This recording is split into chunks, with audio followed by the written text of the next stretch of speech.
Quentin Tarantino got his hands on an old Western movie, decided to change it and have a bounty hunter befriend a free slave, and they go find the free slave wife. Now, if you have no idea what I just said there, let me just put it out for you. Django Unchained movie review starts now.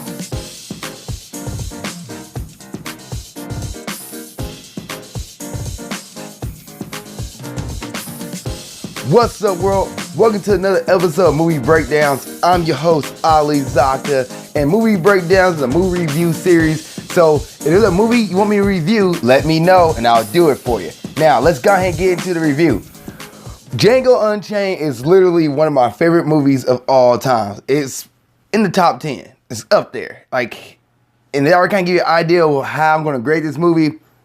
You don't even have to watch the rest of the review. But you want to know how I feel about this movie in certain scenes and things and the cultural references and just other stuff that this movie have in it. Sit and watch. Enjoy it. So, Django Unchained is about a bounty hunter, a German bounty hunter who's looking for a guy. And he comes across a slave named Django.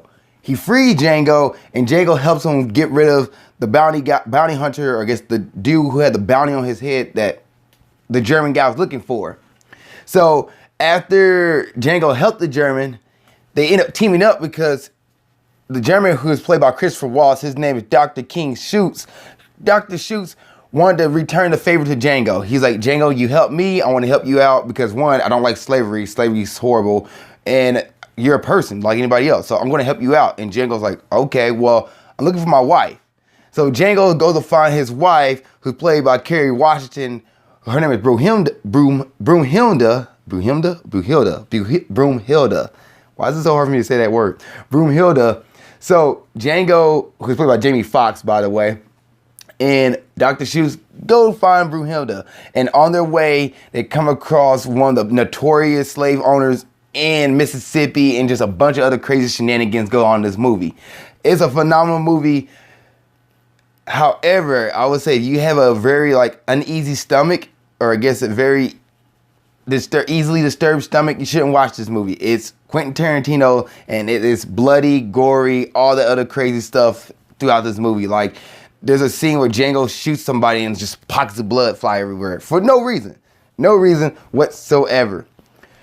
The movie, to me, it starts off it's funny, it's goofy. It starts off with some of that funny goofiness. It's kind of like an average movie at the beginning of it. It's average. It doesn't really drop. It doesn't really peak or go down. You have some high peak moments, but it doesn't really exceed until you get to Leonardo DiCaprio character, who is Calvin Candy. And Leo in this movie is a dick. He's a horrible person. Just put that out there. And Dr. Schutz and Django has to find a way to get to Candy's land because Candy has Broomhilda. He has Django's wife, so they gotta find a way to get to Candy's land and convince Candy to buy Broomhilda so they can set her free, and some other guy for the fact that Calvin is interested in Mandingo fighting. And what is Mandingo fighting? It's when two owners had the strongest slave fight each other in a death match. It's a horrible thing. The movie shows it. It's one of the parts of the movie that makes me feel very uneasy watching it. I'm like, that's horrible. Simply horrible. But they go there, and that's when they meet Calvin Candy, the movie really picks up and really excels, because then you get to introduce the character of Samuel L. Jackson. And Samuel L. Jackson in this movie is one of my worst, I guess, hated movie villains. He's also a slave.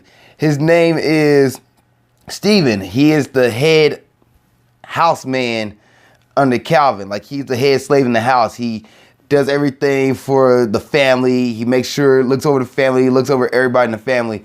And he is probably one of the worst despicable characters in movies I've ever seen. This movie is so great where it makes you hate certain characters and also make you side with certain characters. You just gotta attach yourself to certain characters. So after they get introduced in this movie, it really picks up, it really excels. So that's me on that little tangent because you're not really excited about this movie. You can tell I'm excited, but that's what that little tangent is for. Kind of just showing like once Leo and Samuel L. Jackson come into this movie, it really picks up. Side note, Leonardo DiCaprio actually hurt his hand in this movie, and the scene he cut his hand and he's like holding Carrie Fisher and blood is like on his hand. He wipes his blood on Carrie Fisher's face, and they're both like improvising and just playing off of it. It's a really cool scene. I don't understand how Leo did not get an Oscar for this movie. Something at least. But at least he got one, so the story's to rest. Other thoughts on this movie? The music in this movie is really good. Like the soundtrack from the beginning to the hip hop to the classical music, like everything in this movie is really phenomenal. The color scheme in this movie is really great. I can't find really one negative to really talk about this movie with. Like, it's a solid movie. Now, if you don't like hearing the N-word, I do want to give you a heads up. The N-word is said a lot in this movie. I think there's a count over 100 times, maybe. But it is said so many times in this movie. So you don't like hearing the N-word, just be aware that you're going to hear it left and right. Like even when the organization of the Klan, or the spoof of the Klan getting made in this movie, where like they couldn't see out of their eye holes because the badge was too small.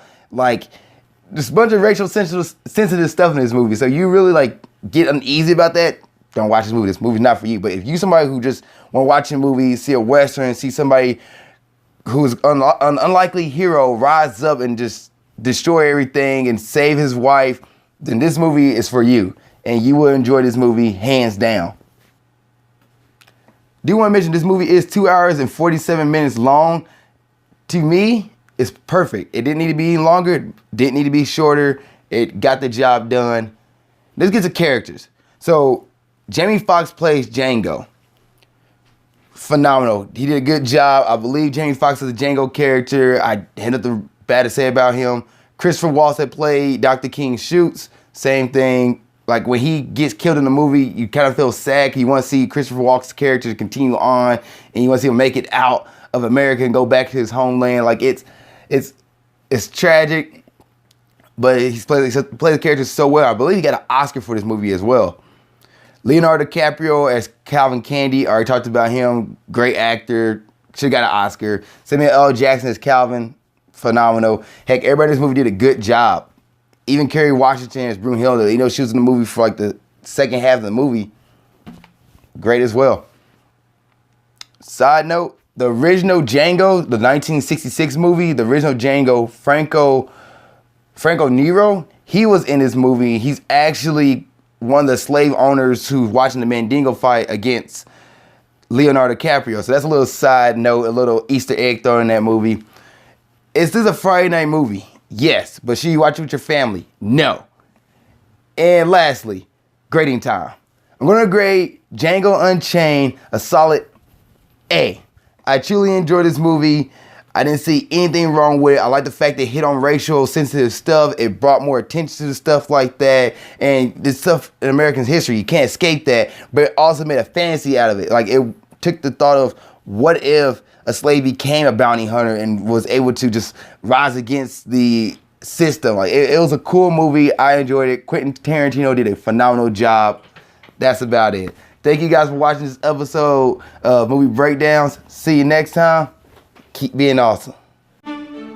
Thank you guys for watching this episode. I really appreciate it. Please like, comment in the comment section below, and please subscribe for more episodes of Grind Towards Success, movie breakdowns, or whatever it is you're watching on my channel. I have different stuff from interviews to other movie reviews to wrestling reviews. If you're a wrestling fan, please subscribe if you want to see all that and see what's going on.